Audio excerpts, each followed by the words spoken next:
Abra sua Bíblia comigo, por favor. O livro de Jó 42, capítulo 42.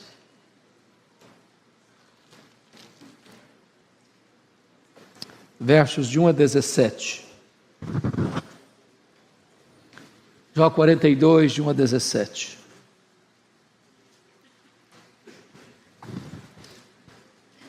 Está escrito assim: Então respondeu Jó ao Senhor: Bem sei que tudo podes, e nenhum dos teus planos pode ser frustrado.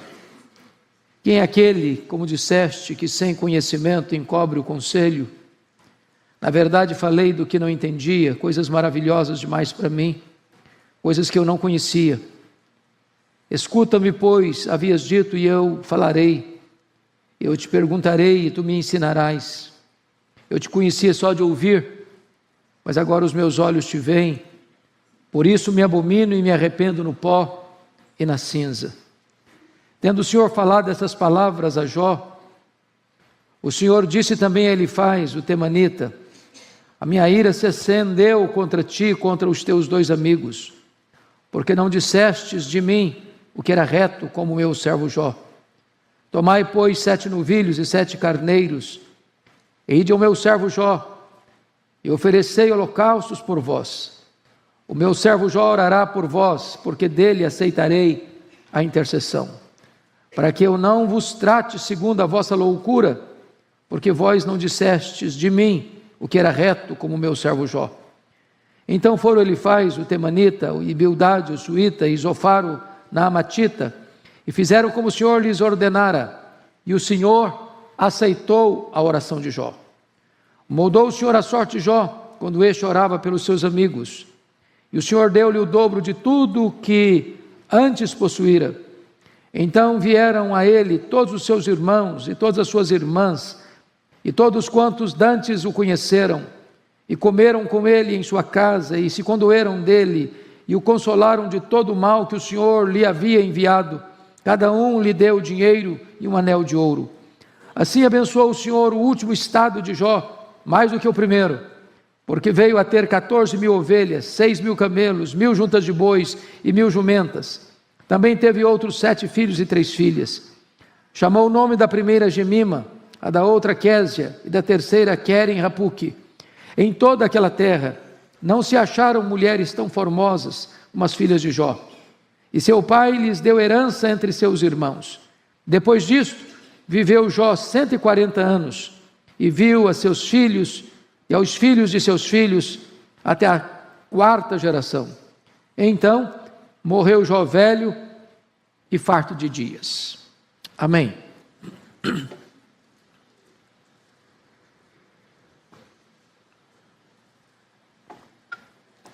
Eu quero conversar com vocês sobre o tema restauração sim, explicação nem sempre. Jó é uma figura emblemática na Bíblia.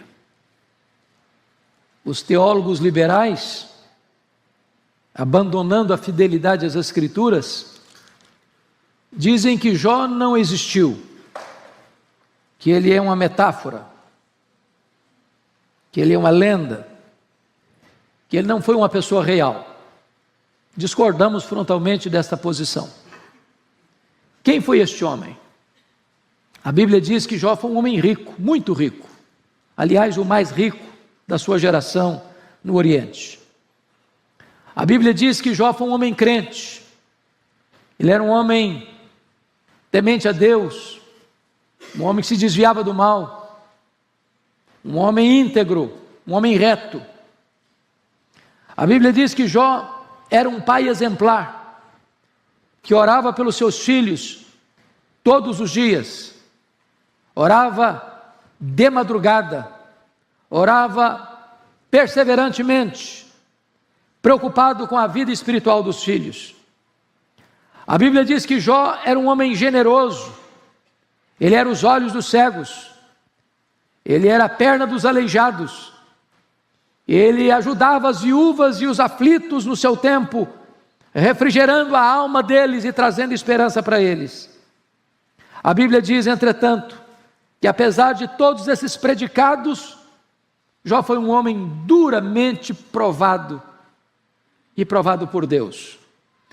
Diz a Escritura que Satanás um dia levanta uma suspeita acerca das motivações de Jó, dizendo para Deus que Jó só servia a Deus porque Deus o abençoava, porque Deus cercava a casa dele com a grande muralha de proteção, trazendo a ideia de que Jó era alguém que precisava ser subornado por Deus para adorar a Deus, e levantando até a suspeita de que ninguém serve a Deus senão por interesse.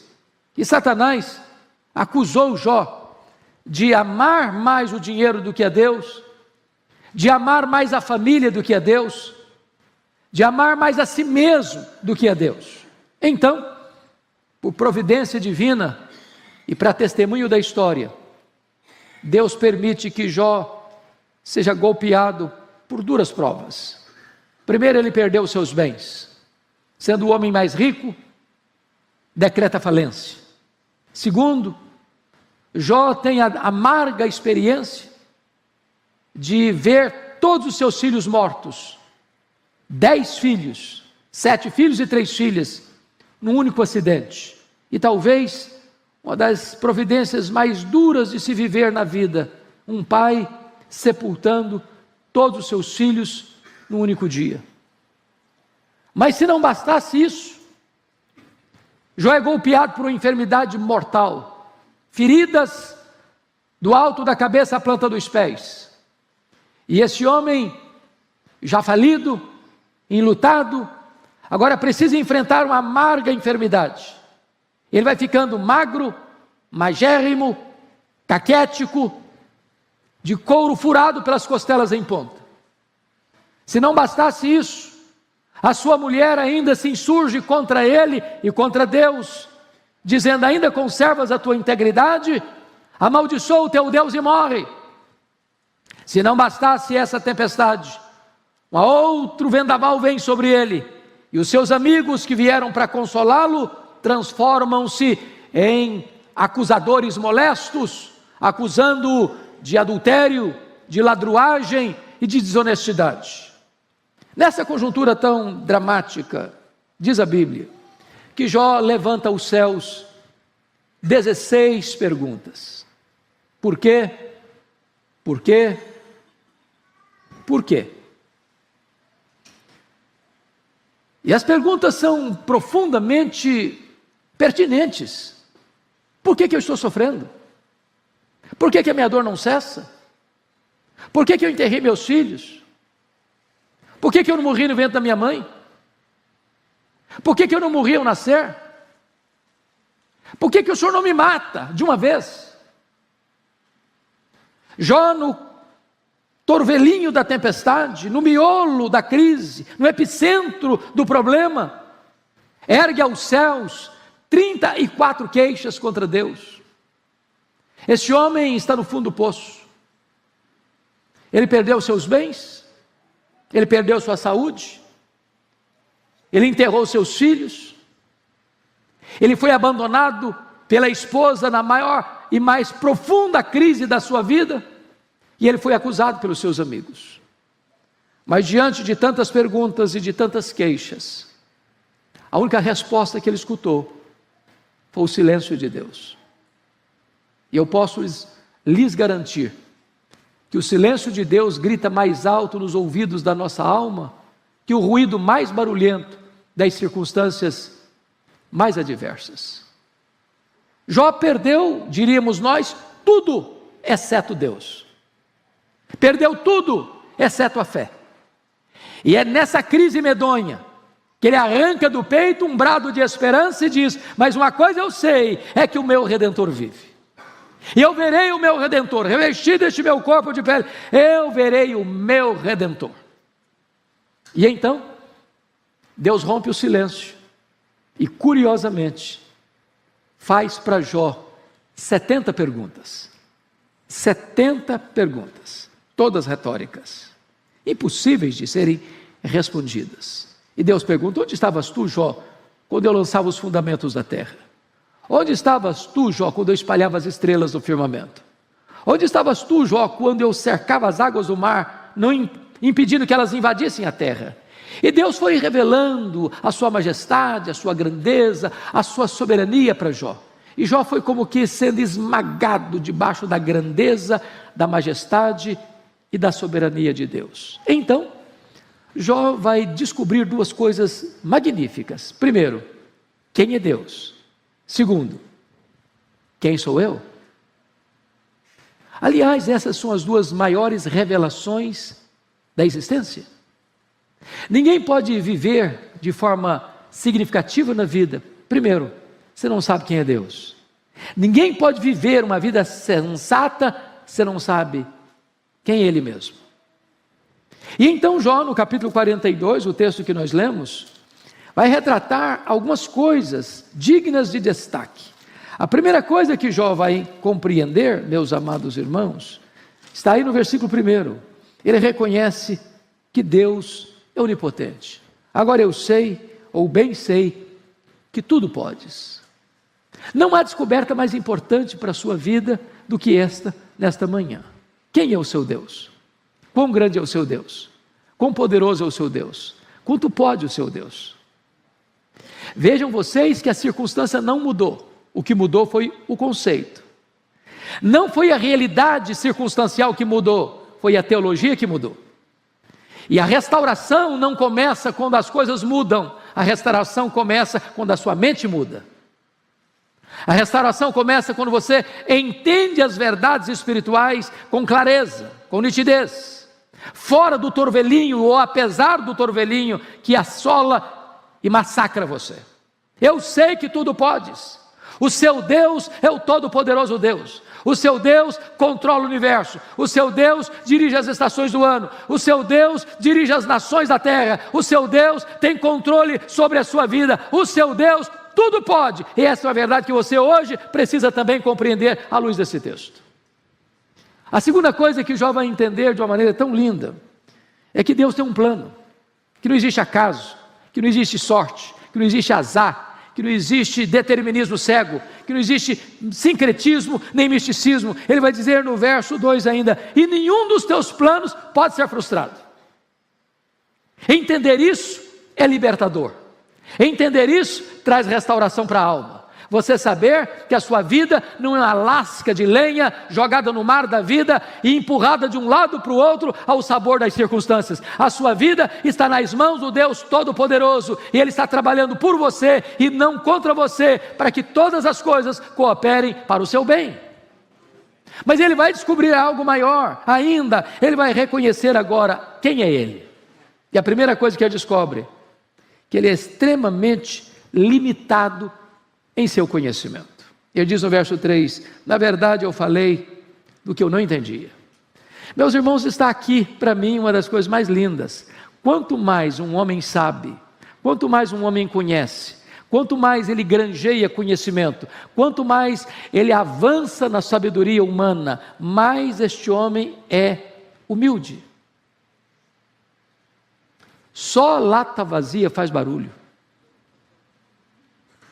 Só restolho xoxo é que não se dobra. O que você sabe é quase nada diante do que você não sabe. O sábio é aquele que sabe que não sabe, porque o que você sabe é muito pouco em relação ao que você não sabe. Então, quando você chega diante de Deus, o Todo-Poderoso Deus, você não pode chegar de narizinho empinado. Você não pode chegar com soberba e altivez. Você precisa compreender que você é um ser limitado e profundamente limitado diante da majestade e da grandeza de Deus. Mas Jó descobriu mais. Ele descobriu, meus amados irmãos, não só isso, mas o seu limitado conhecimento do próprio Deus.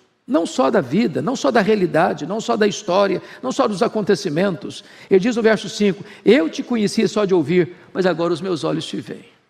Então me permita uma pergunta nesta manhã. Você conhece a Deus?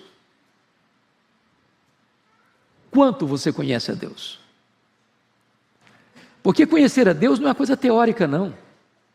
Não é uma matéria que você aprende numa escola e discorre numa prova os caracteres de Deus, os atributos de Deus, as obras de Deus, as perfeições de Deus. Isso você pode aprender com um bom livro de teologia. Você conhece a Deus? Porque conhecer a Deus é a própria essência da vida eterna. Foi Jesus quem disse isso. Foi Jesus quem disse isso. E a vida eterna é esta: conhecer a Deus e a Jesus Cristo, a quem enviaste. Quanto você conhece a Deus? Quão íntimo você é de Deus? Quão profundamente você se relaciona com esse Deus?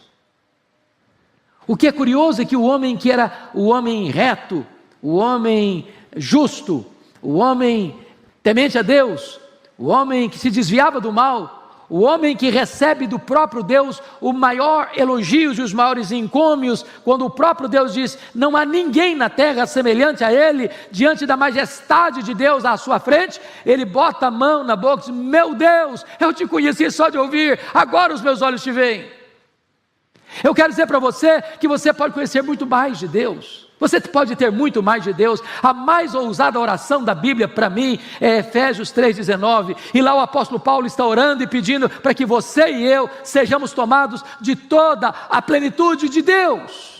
E esse Deus é transcendente, e nem os céus dos céus pode conter esse Deus. Este mundo que tem mais de 93 bilhões de anos-luz de diâmetro, este Deus é maior do que este mundo, porque Ele é transcendente, e agora você pode ser tomado de toda a plenitude de Deus, e você pode conhecer a Deus, e continuar conhecendo a Deus. E eu lhes garanto que nem toda a eternidade será suficiente para você esgotar o conhecimento de Deus, porque Deus é ilimitado em seu ser. Mas agora Jó está não só conhecendo a Deus, ele está conhecendo ele mesmo. Vou lhes dizer que ninguém pode conhecer a Deus sem também conhecer a si mesmo. Alguém diz: como é que se lida com vaidade?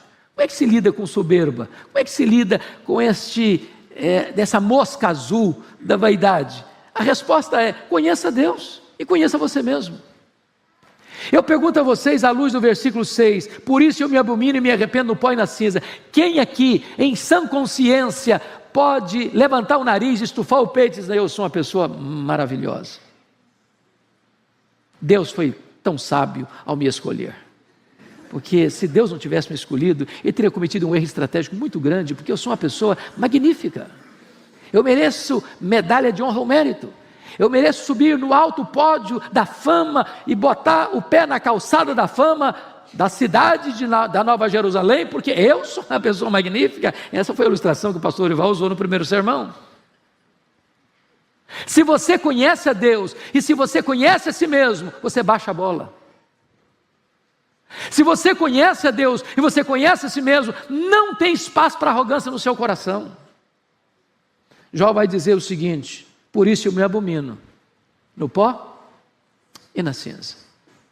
Mas, meus irmãos, o que me impressiona é que este Deus é o Deus da restauração. Restauração, sim. Explicação, nem sempre. E eu queria que você fosse comigo para o verso 10, porque numa lida deste livro, numa sentada só, você vai descobrir que o verso 10 é a chave da virada do livro, é a chave hermenêutica do livro. Porque o livro não trata de sofrimento, o livro trata de restauração. O livro nos leva ao fundo do poço da angústia e da dor humana, para dizer que por mais profundo que seja o poço do seu sofrimento, a graça de Deus é suficiente para ir mais fundo ainda e tirar você de lá. Eu não sei a crise que você está vivendo, a dor que está latejando no seu peito, eu não sei a circunstância que está assolando a sua alma, eu não sei a crise que você está vivendo na sua vida financeira, eu não sei a crise que você está vivendo no seu relacionamento com os seus filhos, eu não sei a crise que você está vivendo no seu casamento, eu não sei a crise que você está vivendo na sua saúde, eu não sei o que está acontecendo com os seus relacionamentos de amizades, mas eu creio de todo o meu coração que Deus está aqui nesta noite para restaurar a sua alma, para trazer consolo à sua vida e para colocar você de pé. E o que está escrito no verso 10? Mudou o Senhor a sorte de Jó, quando este orava pelos seus amigos, e o Senhor deu-lhe o dobro de tudo o que antes possuíra. O que está escrito aqui? Por que está escrito isso aqui? O que está escrito aqui, irmãos, é que os amigos dele, por quem ele orou, acusaram Jó de ladrão. E Jó era um homem generoso. Acusaram Jó de adúltero. E a Bíblia diz que ele era um homem reto, justo, temente a Deus, se desviado do mal. Acusaram Jó de explorar os pobres, as viúvas, quando a Bíblia diz que Jó era a perna dos aleijados e os olhos dos cegos. E eu faço uma perguntinha simples para você. Qual a sua reação quando alguém acusa você e você é inocente? Você fica feliz? Você dá pulos de alegria? Você diz, que coisa maravilhosa, porque a Bíblia diz que felizes são aqueles que são injustiçados ou sofrem por causa da justiça. É assim que você reage? Animado? E a resposta é não. Ninguém fica feliz. O que Deus disse para Jó, porque você lendo o livro, você vê que ele se defende, se queixa, coração doído, a alma triste, abatida. E Deus falou, meu filho, vamos fazer uma coisa, vamos mudar de método. Vamos mudar de método. Para de se defender. Para de se queixar. Entra na brecha da intercessão. Começa a orar por esses homens que estão massacrando você, que estão cravejando você com setas de acusações levianas. Comece a orar por eles. Porque ninguém pode orar por alguém e ter mágoa dessa pessoa ao mesmo tempo. A intercessão requer de você perdão. Ninguém é um intercessor sem ter perdão no coração. E diz a Escritura que quando Jó começou a orar pelos seus amigos, Deus virou a chave, Deus virou a mesa, Deus virou a história, Deus restaurou a sorte de Jó. E eu quero dizer para vocês que o nosso Deus é o Deus da restauração. E prestem atenção que as 5 áreas que Satanás tentou destruir na vida de Jó, Deus restaurou todas elas. Primeiro, Deus restaurou a saúde dele, conforme está escrito lá no versículo 16. Deus lhe deu mais 140 anos de idade, mais 140 anos de vida. Pois eu quero dizer para você que ainda que a medicina tenha dado para você uma sentença de morte, Deus pode virar essa chave, Deus pode alterar esse diagnóstico, Deus pode trazer uma cura milagrosa, Deus pode estender seus dias, Deus pode fazer um milagre, porque a última palavra é do Deus vivo. Segundo, irmãos, Deus restaura, diz a Bíblia, os bens de Jó. Você vai notar no versículo 12, que Deus abençoou, o Senhor abençoou o último estado de Jó, mais do que o primeiro, porque se você compara 42:12 com 1, versículo 3, você vai notar que Deus deu o dobro para ele. Talvez essa pandemia trouxe prejuízo para você na sua vida financeira, talvez a sua empresa caiu o capital, talvez você abaixou o seu salário, talvez você tenha perdido recursos e mais recursos diante da crise mundial e nacional que se avizinha, talvez você esteja com o seu coração preocupado com todo o cenário que se avizinha por aí, mas eu quero dizer para você que Deus é poderoso para restaurar a sua vida financeira, para colocar você de pé, para dar um outro horizonte para a sua vida financeira, porque este é o Deus da restauração. Mas em terceiro lugar, Deus restaura também, diz a Bíblia, as amizades de Jó. Eu acho isso impressionante. E aqui está um princípio de vida, irmãos, dos mais sábios da Bíblia. Via de regra, quando você está sendo injustiçado, você quer tomar esta causa nas suas mãos, para fazer justiça com as suas mãos, ou para se defender, ou para devolver a acusação. E aí o que acontece? Deus vai lá para os acusadores de Jó e disse para eles assim, olha, vocês foram loucos, vocês não falaram de mim o que é justo, o que é certo, como o meu servo Jó falou. Então, eu vou restaurar vocês, mas para vocês serem restaurados, vocês vão ter que ir lá naquele homem que vocês criticaram, acusaram levianamente, porque eu vou ouvir a oração daquele homem para restaurar vocês. E Deus está nos ensinando um princípio. Qual o princípio? O princípio é este: se você cuidar da sua piedade, Deus vai cuidar da sua reputação. Você não tem que se defender, você tem que andar com Deus, porque quando você anda com Deus, Deus defende você. Quando você anda com Deus, quem criticou você vai ter que voltar a você e mudar de opinião a seu respeito. Deus restaura as amizades de Jó. Mas mais do que isso, diz a Bíblia que Deus restaura também o casamento de Jó. Há poucos dias eu escutei um pregador falando sobre Jó, pastor Ival, ele disse que Jó casou de novo, casou com outra mulher. Aquela já estava muito problemática, já tinha chutado a canela dele quando ele estava com sofrimento, e ele virou a página e ele buscou uma outra alternativa. Embora a Bíblia não diga nada, eu quero crer que ele casou com a mesma, exatamente porque a Bíblia não diz nada. Que se a Bíblia tivesse passado a ideia de que ele teria casado com outra mulher, estaria claro. E para casar com a mesma mulher, que desejou para ele a morte, ou mandou ele morrer, na hora do sofrimento, tinha que ter perdão. E casamento é isso. Casamento não é uma relação 100% correta do começo ao fim. Casamento é uma relação de duas pessoas imperfeitas que precisam recomeçar todos os dias. Talvez você está magoado com o seu marido, ou talvez você está magoado com a sua mulher. Talvez você está pensando até que não tem jeito. Tem muitas pessoas que já jogaram a toalha. E eu quero encorajar você hoje, em nome de Jesus, a restaurar o seu casamento, a perdoar seu marido, a perdoar sua mulher, a recomeçar, porque o melhor de Deus pode estar pela frente. Quando Jesus faz o milagre, o vinho novo é melhor que o vinho antigo. Deus pode mudar a sua história, Deus pode mudar a sua realidade. Eu nunca me esqueço, um dia eu chego aqui no pátio, eu não conheço, devia ser uma pessoa visitante, preciso defender a nossa igreja, né, pastor? E a pessoa disse assim: ô pastor, eu vim comunicar ao senhor aqui, o senhor me conhece há tanto tempo, eu venho aqui de vez em quando, mas frequenta a igreja e tal, e eu dizer para o senhor o seguinte: eu estou me separando, passando uma crise, e estou me separando. Falei: é mesmo, você está se separando? Falei: estou separando. Mas você vai divorciar? Falei: vou divorciar. E eu falei: minha filha, por que você vai divorciar? Ela respondeu assim para mim: secou. Se botar a legenda, secou. Falei: é mesmo, secou. É? Ué, mas se secou, tem esperança para você. Ela regalou os olhos, falei: como assim tem esperança? Ué, mas Deus fez a vara seca do Arão florescer, Ele faz o seu coração seco aí florescer também. Falei: o senhor perdeu o juízo, eu estou falando para o senhor que morreu tudo aqui dentro. Falei: morreu? Ué, mas se morreu também tem esperança. Você não viu na Bíblia lá que Jesus ressuscita os mortos? Ele ressuscita o sentimento da morte em seu coração. Falou: o senhor ficou doido, o senhor endoideceu. Estou dizendo para o senhor que acabou, não tem mais nada, nada, acabou tudo. Falei: acabou, filha, então tem esperança? Você não leu na Bíblia lá que Deus chama a existência as coisas que não existem? Ele pode chamar a existência o que não tem mais nada aí. Vamos fazer o seguinte, nós vamos orar junto.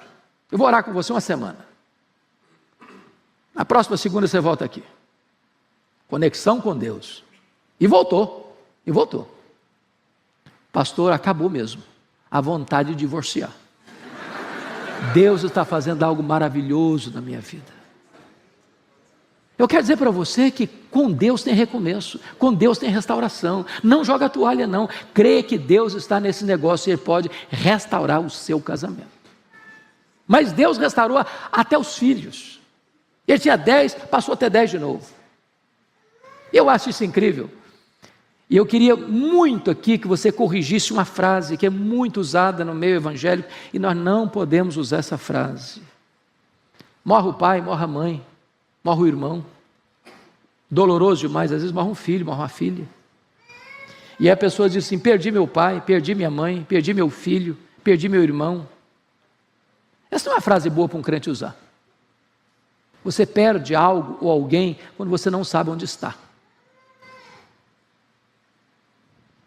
Como aquele pai que depois de sepultar o seu filho, voltava do cemitério, um amigo veio lhe dar um abraço e disse: meus pêsames, fiquei sabendo que você perdeu o seu filho. Ele responde: não, eu não perdi meu filho. Eu sei onde meu filho está, eu sei com quem o meu filho está. Meu filho está com Jesus, meu filho está no céu. Eu não perdi meu filho. Jó não perdeu seus filhos. Jó tem agora 10 filhos no céu, agora ele tem 10 filhos na terra. Deus restaurou e restaurou completamente. Restauração, sim. Explicação, nem sempre. Sabe o que me impressiona no livro de Jó? É que você e eu sabemos o fim. Você e eu sabemos o enredo. Você e eu sabemos a trama. Você e eu sabemos todos os nós da história de Jó. Mas Jó não sabia. Deus restaurou Jó, mas Deus...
Explicou para Jó por que ele sofreu.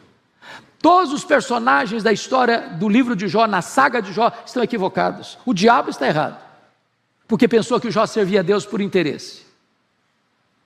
A mulher de Jó estava errada, porque achou que Deus não era digno de ser adorado no sofrimento. Os amigos de Jó estavam errados, porque acharam que Jó estava sofrendo porque tinha cometido graves pecados contra Deus. Jó estava errado, porque achou que Deus o massacrava, Deus o afligia desesperadamente. Deus restaurou, mas Deus não explicou. Nem sempre, irmãos, nós teremos explicações. É por isso que a Bíblia diz que nós não vivemos pelo que enxergamos, nós vivemos pela fé. De vez em quando, alguém se aproxima de mim para dizer: pastor, tem tantas perguntas que não consegui resposta. Falei: nem vai ter.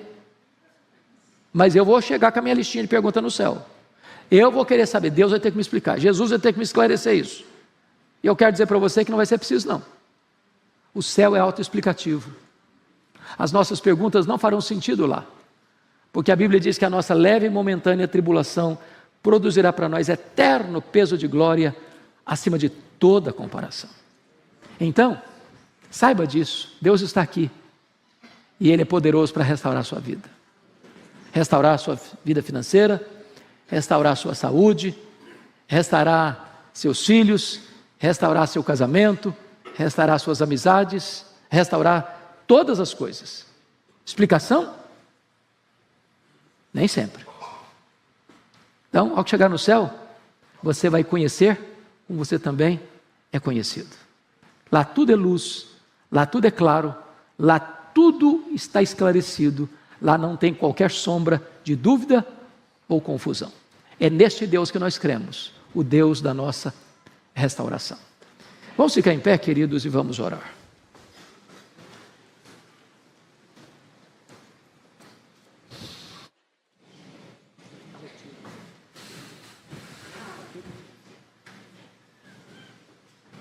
A vida não se passa aí num lugar tranquilo.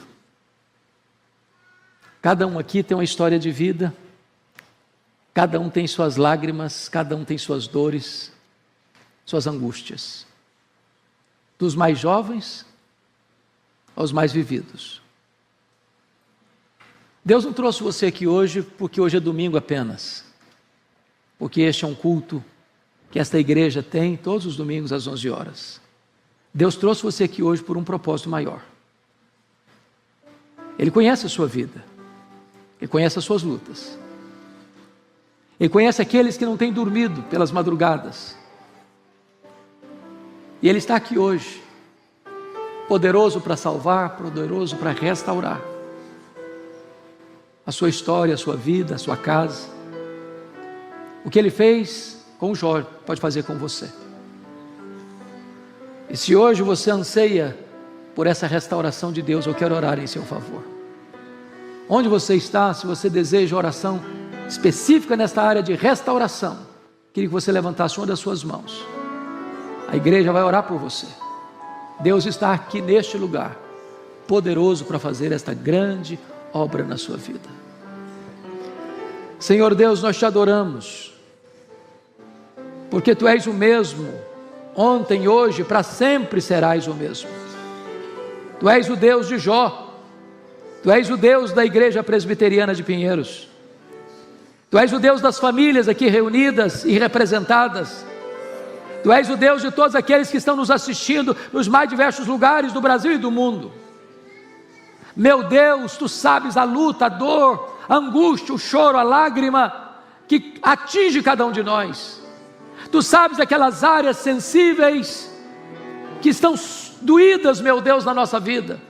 E eu te peço agora, no poderoso nome de Jesus, venha ao encontro daquele que está aflito.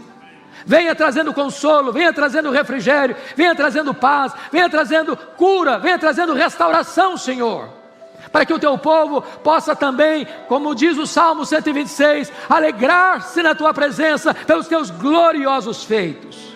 Bendito é o Teu nome, Senhor. Tu és o Deus da nossa restauração, e nós te adoramos, e nós te exaltamos, e nós tributamos a Ti a honra, a glória e o louvor, agora e eternamente. Aleluia. Amém.